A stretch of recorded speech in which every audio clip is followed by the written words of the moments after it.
Hello and welcome to Rauta. I am Jerry and this time we go with France with some black and roll. Now this is a curious combination when the band's name is Depressive Witches and the album is named Lost, Forgotten and Heartbroken. This really goes kind of like depressive witches about love, being heartbroken and all that stuff, and with black and roll. Something doesn't really add up, but let's not ruin the album for that because this is actually pretty good of an album with some nice tune, catchy parts and all, but still, let's sit down for a while to take a look. First of all, Depressive Witches sounds, if you ask me, a little bit more like a gothic rock band. And when you take a look at the cover, there is a bottle of booze or whatsoever, you have the witch, you have the crow, you even have the news here. Pretty picture if you ask me, but a little bit weird considering the musical style and the names and all that stuff. So maybe these are indeed to confuse you and me alike, but if we go beyond that and focus the actual music, like said, this is pretty good of an album. Or maybe this is some just French humor, black or not, and we just don't understand. Maybe there is a context missing, who knows, and you could even say who cares, because it's the music that matters, and if the music isn't good, does it really matter how smart and ideologically deep things are, or vice versa? So here we have Depressive Witches with their new album. Let's take a look at the band's metal archive site. So coming from France since 2018, the band has put out now 3 full albums and then some singles. Singles don't really matter because they're part of the albums anyway, so we can just say, sum it up, a live album and 3 full albums with 2 members in the play. There are live musicians mentioned, just one, but still probably meaning that this is actually able to play live.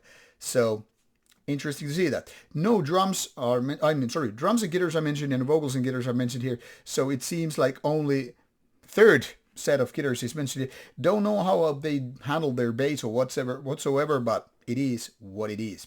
This came out in May 2024 and it is barely more than 30 minutes with 9 tracks. So quite short and sweet, which actually works well with the given style. Because like I said, this ain't no typical black metal one, even though there are lots of pure blood black metal elements, but there are lots of also what could be called as black and roll. And this is exactly what they are mentioned here on Metal Archive site, because there are parts where this is kind of like flirting with the rock and rollish approach, yet with a black metal filter, or you could say the other way around. Anyway, so there are bands which are considered more like a black and roll versus the typical black metal, and of course not purely just rock and roll or metallic rock or whatever. And in my opinion, this kind of reminds, for this particular reason, a Norwegian band Vreid, yet these are of course very 2 different birds in that sense. I mean, the thing here is, while there are similarities how these bands compose their music and how they blend together elements from black metal and rock and roll music, there are also, lots in common in the sense that, yeah, they both have the kind of a grooviness, which is essential part when you just go for the kind of a rock and roll mood. Now, when on top of that you have something that you could consider so-called black metal production and vocals, then it gets just kind of a blackened. So whether you call it blackened rock and roll or metallic rock with black metal elements, in my opinion, it's splitting the hairs. It doesn't really matter how you go with the given subgenres. What matters is, this is black metal from the softer side of thing versus the more, say, grim or raw, barbaric, fast-paced, or symphonic elements for that matter. And as such, because of these rock and roll riffs and parts, it's actually very easy to approach. I think there is certain, let's grab your beers and booze kind of a feeling to it.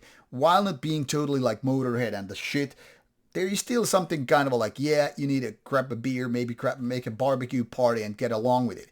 If you are, say, kind of reluctant to have your black metal in such ways, this is probably not your cup of tea. But if you don't mind the kind of old school feeling to it, with a little bit black metal in the mix, or rock metal with black metal and all, give this one a go. I think this is actually pretty good of an album. There's some lightheartedness which I feel kind of a refreshing, as opposed to a lot of black metal bands that just do the kind of a basic stuff and are kind of like unwilling to break out of the boundaries of the typical 1990s approach. This doesn't sound like that, and like I said, I find it refreshing, and it's kind of a cool that they do something different.